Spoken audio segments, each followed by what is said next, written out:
Good morning बच्चों, good morning बच्चों, good morning बच्चों। आप सबों का म्यूजिक मैथ में स्वागत है।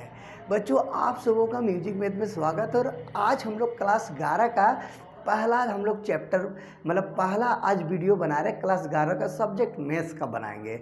और बच्चों चैप्टर जो होगी ना, आज हम लोग चैप्टर 5 का इंट्रोडक्शन चर्चा करेंगे। तो बच्चों चैप्टर 5 में क्या पढ़ना है, चैप्टर 5 में कौन सा चैप्टर है?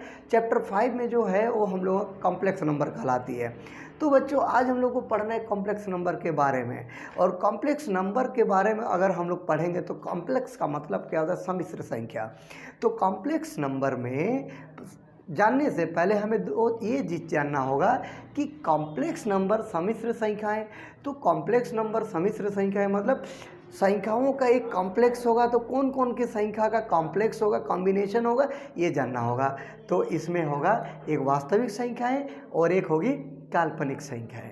तो नंबर्स इस चैप्टर में आपके नंबर्स दो प्रकार के होंगे, या नंबर्स को हम लोग दो पार्ट्स में क्लासिफाइड करेंगे। एक होगी वास्तविक मतलब रियल नंबर्स, एक हो गया रियल नंबर्स, और एक होगी इमेजिनरी नंबर्स। इमेजिनरी नंबर्स देखिए, रियल नंबर्स हम उसको कहेंगे।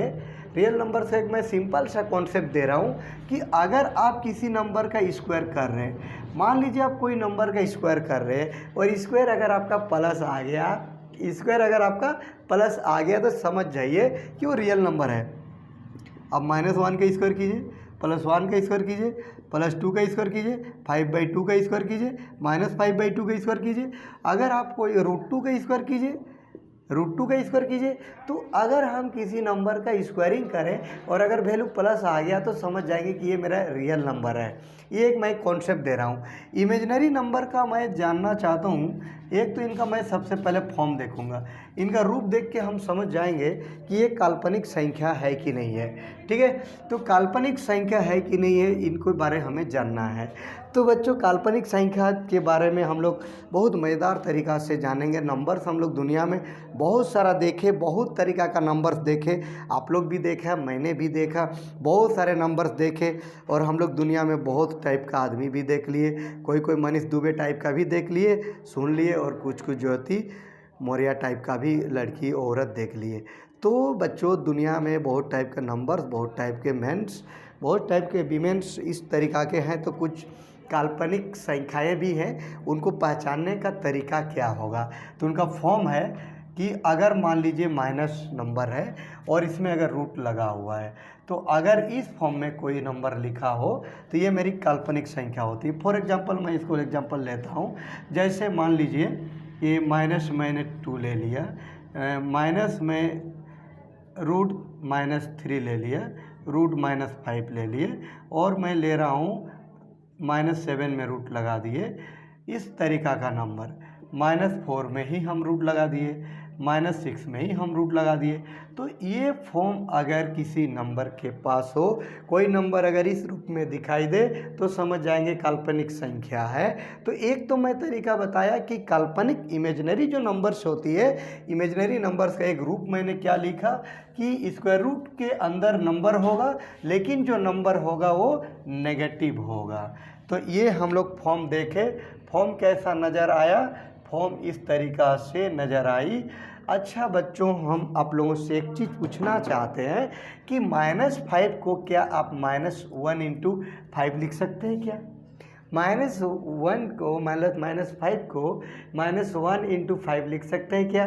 तो अगर आप लिख सकते हैं तो आप इनको भी लिख सकते हैं, इस तरीक़ा से लिखेंगे। तो देखो जो वैज्ञानिक जो मैथमेटिशियन इस चैप्टर को बनाए, उन्होंने -1 के जगह पे एक ग्रीक अल्फ़ाबेट का प्रयोग किए, और वो ग्रीक अल्फ़ाबेट क्या है? आई है। अच्छा बच्चों, जब हम लोग इलेक्ट्रिकल इंजीनियरिंग में पढ़ाई करते हैं तो वहाँ भी हम लोग देखिए एक तार में जो करंट दौड़ती है, हम लोग इतना दिन जानते हैं कि करंट तो रियल आता है, लेकिन यहाँ कोई ऐसा भी करंट है जो इमेजिनरी करंट है। तो तार में जो करंट दौड़ती है उसको रिप्रेजेंट करने के लिए भी हम लोग क्या करते हैं, उसका भी दो पार्ट होती है, एक पार्ट ये है रियल पार्ट और ये है इमेजिनरी पार्ट। लेकिन जब हम लोग इंजीनियरिंग में पढ़ते हैं इलेक्ट्रिसिटी के बारे में, इलेक्ट्रिक करंट के बारे में, तो काल्पनिक करंट को दिखाने के लिए वहाँ आई का प्रयोग नहीं होती बल्कि जे का प्रयोग होती है। तो मेथ्स में हम लोग जब पढ़ेंगे तो -1 की जगह आई का प्रयोग करेंगे, तो -1 के जगह पे आयोटा लिखेंगे और इसका स्क्वायर लगाएंगे, ठीक है। तो -1 बराबर आई होगा। I4 क्या होती है इसको जानते हैं, I4 हमें याद रखना है आयोटा। तो इनके जगह पे हम लिखेंगे आयोटा स्क्वायर इंटू एन होगा। रूट के अंदर अगर आई स्क्वायर में दिखाई दे, कोई भी नंबर जब रूट के अंदर स्क्वायर रहती है तो रूट से बाहर उनको हम लोग कर देते हैं। तो -n हम लोग का कैसा बन गया, इस रूप में बन गया। तो फॉर एग्जांपल मैं लिखूं, इनको मैं क्या कर सकता हूं, तो ये मेरा i बनेगा। -2 को अगर लिखेंगे तो i√2 होगा, माइनस अगर मैं 3 को लिखूं तो ये मेरा i√3 होगा, माइनस अगर 4 को लिखेंगे तो i होगा, और 4 का भी स्क्वायर रूट हम जानते हैं तो इस तरीक़ा से होगा। तो बच्चे ये हम लोगों का क्या है, कॉन्सेप्ट है। ये इस तरीक़ा से आई हम लोग के यहाँ पे ग्रीक अल्फ़ाबेट का प्रयोग किया गया। -1 बराबर आयोटा स्क्वायर होती, ये याद रखना पड़ेगा। अब यहाँ पे मज़ेदार बात ये आती है, सबसे पहले हम कॉन्सेप्ट करेंगे, concept about power of iota. सबसे पहले मैंने क्या कॉन्सेप्ट कर रहा हूँ, देखो, concept about power of iota, मतलब आई जो है उसके पावर के बारे में कॉन्सेप्ट करेंगे। तो क्या कॉन्सेप्ट है, देखिए एक कॉन्सेप्ट तो मैंने बता दिया कि आयोटा स्क्वायर बराबर -1 होगा, एक वेरी सिंपल पॉइंट मैंने बात किया। लेकिन अगर मैं आपसे पूछ रहा हूँ आयोटा का पावर अगर 3 है तो आप इनको क्या कर सकते हो भाई, इनको आप ऐसे लिख सकते हो, देखो हम लोग 6-7 क्लास में जो मैथ पढ़ते हैं 10 × 10 के रूप में रहता है, जब बेस सेम होती है तो पावर को ऐड कर देते हैं तो इनका वैल्यू आ जाएगा a + m। तो उसी प्रकार से 2 और 1 को जोड़ेंगे 3 होगा। आयोटा स्क्वायर का वैल्यू -1 होता है, इंटू इधर आयोटा है तो माइनस मेरा आयोटा आंसर आएगा। सिमिलरली उसी प्रकार से आई का पावर अगर मैं 4 ले लूँ तो 4 जब हम लेंगे तो 4 को लिखेंगे आई स्क्वायर इंटू आई स्क्वायर, अगर हम लिखते हैं तो -1 इंटू -1 होती है, गुना करेंगे +1 बनेगा। तो हम लोग जान गए कि आयोटा स्क्वायर मतलब -1, आयोटा का पावर 3 मतलब -i और आयोटा का पावर 4 मतलब 1 होगा। ये हम लोग का कॉन्सेप्ट हुई। उसके बाद अगर मैं आपसे एक चीज़ पूछूं भाई, कि अगर मैं आपसे एक चीज़ कहूं कि मान लीजिए कि i का पावर m है, i का पावर m है, हमें नहीं पता कि i का पावर जो m है, i का पावर जो m है, हमें ये नहीं पता कि m क्या है, तो हम क्या करेंगे जानते हैं। मेरे पास बनाने का बहुत कॉन्सेप्ट है, सारे कॉन्सेप्ट मैं आपको दे रहा हूँ। आई का जो पावर है उनको मैं 4 से भाग दूंगा। मान लो कि 4 से जब भाग देंगे तो भागफल मेरा, या भागफल जो है हम लोगों का कितना आ गया, क्यू आ गया, रिमाइंडर आर बच गया। आप यहाँ पे आप चैप्टर 10 क्लास का 1 पढ़े हो, आर का वैल्यू जो है 0 भी हो सकता है, 0 से बड़ा भी हो सकती है, लेकिन आर कभी 4 नहीं होगा। तो हम लोग क्या लिखेंगे, भाज्य बराबर हम लोग पढ़े हैं भाजक इंटू भागफल, ये भाजक है ये भागफल है, भाजक इंटू भागफल प्लस शेषफल होगा। वेर यहाँ पे हम देख रहे हैं कि आर का जो वैल्यू है बेटा, आर जो है आपका 0 से बड़ा है, बराबर है, लेकिन 4 कभी हो नहीं सकता। तो इसका मतलब क्या हुआ, यहाँ पे हम लोग लिखेंगे इफ मान लीजिए आर बराबर 0 है, देन हम आपको क्या बता सकते हैं, आई का पावर m जो है इसके बारे हम क्या बोल सकते हैं, 4q + 0, तो आई का पावर 4q होगा, ठीक है। अब ये 4q जो है इसका वैल्यू 1 आएगा। इसका मतलब हुआ कि अगर आई का पावर जो भी लिखा हुआ है उसको 4 से भाग दिए, और भाग देने से अगर पूरा डिवाइड हो गया तो आंसर 1 होगी। एक्सप्लेन अगर आप और चाहते हैं तो थोड़ा और कर देता हूँ। आई का पावर देखिए क्या है, 4 है इंटू क्यू है। इसको जैसे आप यहाँ पे जो लिखे हो, ये भाई जाइए भाजक है, इंटू के रूप में है, यहाँ पे कौन सा रूप में, इंटू है, 4 को अंदर किए, क्यू को बाहर किए। आई का पावर 4 का कॉन्सेप्ट अभी ये दिए थे, आई का पावर 4 में 1 होती है, तो यहाँ पे 1 होगा, 1 का पावर क्यू होगा तो 1 आएगा। अगर मान लीजिए मैं लेता हूँ if r equal to 1, then आप क्या कह सकते हैं i का पावर m है, i का पावर m है तो मैं r के जगह 1 बैठाऊँगा। ये ज़रा प्रेम से देखिए क्या होगा, 4q इंटू आई का पावर 1 होगा।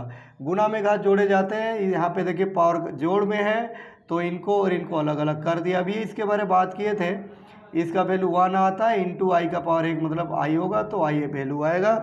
उसी प्रकार से मैं लिख रहा हूँ इफ r बराबर मेरा 2 है तो आप क्या कह सकते हो, आप क्या कह सकते हैं, i का पावर हो गया 4q प्लस 2, 4q इंटू आई का पावर 2। ये वैल्यू हम लोगों का आता है बाबू 1 और आई स्क्वायर का वैल्यू होती -1। तो अगर हम i का पावर को 4 से भाग दिए, पूरा पूरा भाग गया तो 1 होगा, 1 शेषफल बचा i आंसर होगा, 2 शेषफल बचेगा -1 होगा। और एक हम लोग लिखते हैं, अगर मान लीजिए इफ़ r बराबर 3 मतलब आप भाग दिए और आपका भाग शेषफल कितना बचा, 3 बच गया, देन i का पावर m को i का पावर 4q प्लस हम लोग 3 लिखेंगे, i का पावर 4q इंटू आई का पावर 3 होगा, ये 1 देगा, i का पावर इतना मतलब -i होगा, -i आएगा। तो हम लोगों का बच्चों जो पावर है i का उसको 4 से भाग देना है और भाग देने से कॉन्सेप्ट बनेगा। अब मैं इसको मज़ेदार तरीक़ा से आपको और एक बार रिपीट कर दे रहा हूँ। i का पावर 2 रहेगा -1, i का पावर 3 होगा -i का पावर 4 होगा 1 देगा। i का पावर को 4 से डिवाइड किए, देखिए क्या लिखा हुआ, भाज्य इंटू भाजक प्लस शेषफल, भाज्य इंटू भाज्य बराबर क्या लिखा हुआ है ज़रा ध्यान से देखिएगा, भाजक इंटू भागफल प्लस शेषफल। शेषफल जब 0 है तो 1 आंसर लिखने का, शेषफल जब 1 होगा तब इसका i आंसर लिखने का, और शेषफल जब 2 होगा -1 लिखने का, और शेषफल जब इनका 3 होगा तो -i आंसर लिखने का। तो ये हम लोग की कॉन्सेप्ट की बात हुई। अब हम लोग यहाँ पे बहुत मज़ेदार वाला बात अभी करने जा रहे हैं। मज़ेदार वाला बात हम ये बताएंगे आपको कि अभी हम क्वेश्चन ले रहे हैं इवेलुएट। इवेलुएट का पहला ही क्वेश्चन बहुत ज़बरदस्त है। i का पावर मान लीजिए ये 2000 है, i का पावर 2001 है, i का पावर 2002 है और i का पावर 2003 है, 2003 है। तो बच्चों इनको हम लोग अभी सॉल्यूशन करने जा रहे हैं। तो सॉल्यूशन इस क्वेश्चन को हम लोग कैसे करेंगे अभी ये हम विचार विमर्श कर रहे हैं। तो हम लोग एक चीज़ जानते हैं कि गुना में घात जो है जोड़ी जाती है। मैं i का पावर जो है 2000 कॉमन ले लिया तो यहाँ पे कितना बचेगा, 1 बचेगा, यहाँ पे i का पावर 1 बचेगा। अच्छा बच्चों इसमें आप सहमत है कि नहीं, थोड़ा एक बार और एक्सप्लेन कर लेता हूँ। i का पावर यहाँ 2000 है, इसको i का पावर 2000 इंटू आई लिखूँगा, i का पावर 1, गुना में घात जोड़ेगा 2000 और 1 को जोड़ेंगे 2001 होगा, प्लस 2000 i का पावर 2000 इंटू आई का पावर 2 होगा, प्लस i का पावर 2000 इंटू आई का पावर 3 होगी। तो i का पावर 2000 हर जगह पर है तो इसको कॉमन ले लेंगे, तो i का पावर 1 होगा, i स्क्वायर होगा, i का पावर 3 होगी। तो i का पावर 2000 को 2000 जो है ये 4 का गुणज है, तो ये नंबर जो है 2000 4 से पूरा पूरा डिवाइड हो जाएगी। जब पूरे पूरे डिवाइड होगी तो पूरा पूरा डिवाइड होकर जब 4 से होती है तो 1 आंसर देना है, तो 1 लिखने का। ये तो 1 है, ये है i का पावर 1 है तो कुछ नहीं सोचेंगे, i स्क्वायर का वैल्यू -1 होता है और i का पावर 3 का वैल्यू -i होती है, तो ये इनके साथ कट जाएगा, ये भी कट जाएगा, तो आंसर कितना आने वाला है, पूरे ब्रैकेट के अंदर 0 आ गया तो 0 आंसर होगी भैया। तो इस तरीक़ा से प्रैक्टिस करना है। ये देखिए बड़ा क्वेश्चन लिए, प्रैक्टिस जम के किए, प्रैक्टिस जो है हम लोग जम के कर लिए, प्रैक्टिस जो है जम के कर लिए। अब देखिए नेक्स्ट क्वेश्चन हम आपको बताने जा रहे हैं। नेक्स्ट क्वेश्चन जो है बहुत ही मज़ेदार क्वेश्चन है।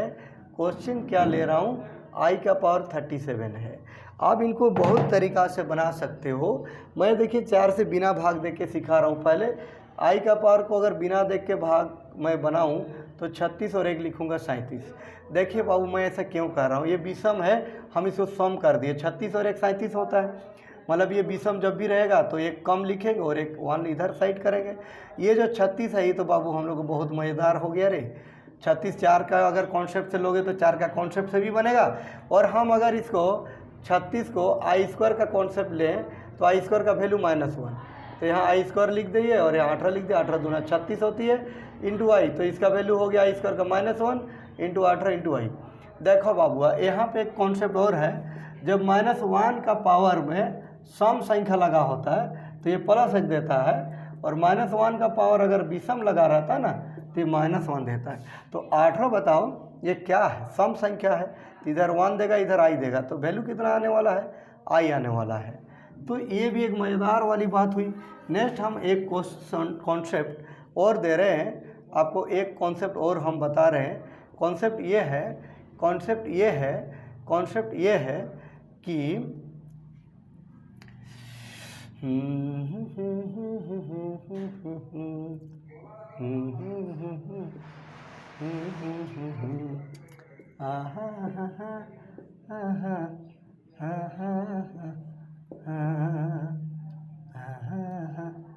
देखो ये क्वेश्चन है, सबसे मज़ेदार तरीक़ा से बनाएंगे। ये 2 बाहर है, माइनस को बाहर जब करते हो तो आई आता है √5, 4 आता है √16, माइनस ये माइनस बाहर आता है आई बन के √9।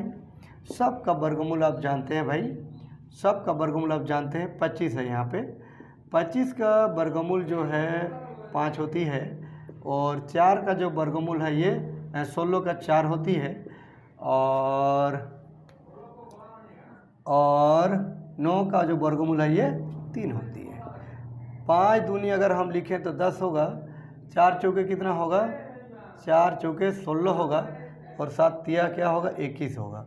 इन दोनों का अगर जोड़ेंगे तो 26 होगा, और 26 में 21 घटाएंगे तो मेरा 5 आई होगा, या तो आई 5 होगा, ऐसे भी आप लिख सकते हैं। तो इस तरीक़ा से आई को आगे लिखे चाहे पीछे लिखे, उसमें कभी गलती नहीं होती है, उसमें हमको प्रॉब्लम नहीं है और आपको भी नहीं होना चाहिए।